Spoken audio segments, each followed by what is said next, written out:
Dropoff Courier review. Reliable medical delivery job or not worth it? Thinking about becoming a medical courier and with drop off, let's break down the real pros, cons, and whether it's worth your time in 2025. Drop off is a same day delivery platform focused on medical and business logistics. As a courier, you'll deliver lab samples, prescriptions, and time sensitive items all through the driver app. Among its pros would be the flexible hours, weekly pay, and meaningful work, especially if you like solo driving. But among its cons would be the route notifications can be last minute, pay varies by city, and there's not much room for growth.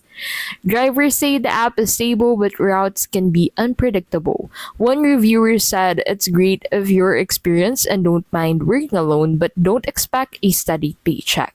So is drop off worth it? If you're in a supported city and want flexible, purpose driven work, it's a legit option. But if you need consistent hours or career growth, it might not be the best bet.